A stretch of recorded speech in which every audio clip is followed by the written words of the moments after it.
Hi, Jason Titcomb again with LMGI, continuing with SolidEdge Fundamentals course. Next up is a synchronous revolved feature. Maybe I'll show you an ordered revolve as well as a synchronous revolve. It's a simple little screw that's going to go with our drill press vise. Now I'm going to draw this pretty loosely. There's some specific dimensions in the book. Just in the interest of time, I'm just going to knock something out real quickly to give you the idea, so we don't get all bogged down in the actual numbers. We'll more focus on the workflow. So metric part, and we're just going to start sketching right off the bat. I'm going to grab my line command, establish a plane to draw on. Again, I like the Control H sometimes. It brings me square to the screen.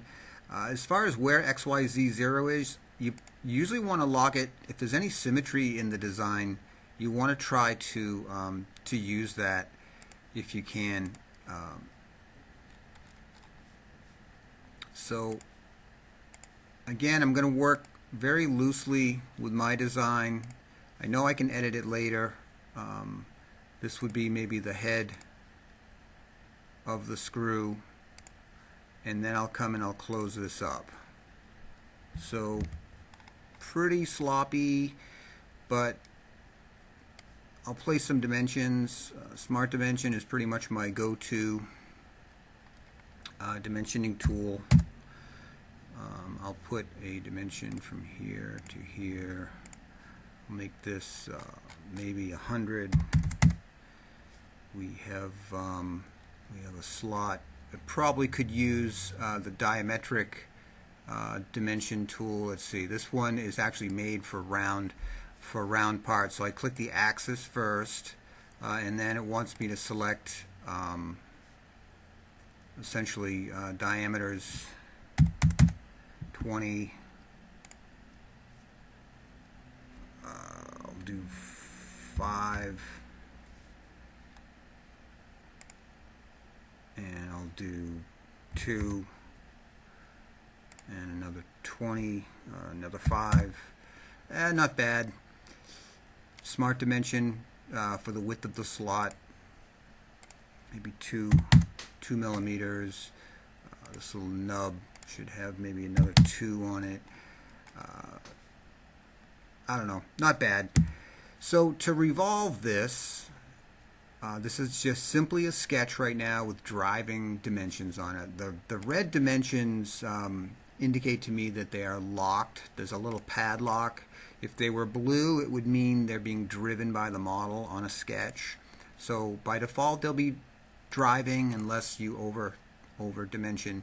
So there's a couple of workflows you can use to revolve this. If you simply take the select tool and choose the region, and you can either grab this little drop list and choose revolve, or if you click on the origin and drag it down here, this becomes essentially the axis of revolution, and you'll see on the quick bar you have a 360.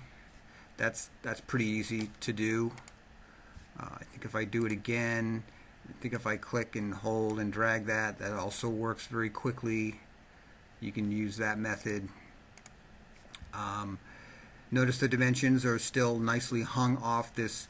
This is actually a live section that is created after the fact. It kind of looks like the sketch is still there, but that's a setting on the command bar that I'll show you in a second. You probably want that. It's a really good feature. Or you could, if you like this workflow, you can choose the revolve here, and it will tell me in my prompt to pick the geometry to revolve. Now, if you don't have a region, if you have an open kind of sketch lying in the middle of a model somewhere, you may not have a region. You will have to use this method where you start the revolve command first, and then you would have to probably pick a chain. Maybe I'll show you an example of that in a second. So, but if I do revolve, I click this region and then I right click, and then it's telling me in the prompt to pick an axis. So you see it's a little bit different workflow, and this is the button that will create that live section, which I do probably want, and we'll do a full 360 on that. So let's say I do another little sketch that's open, and I'll lock to this I'll hit F3 and lock to this front face. And let's say I do a little cutout like so, and I want this to be a revolved cut.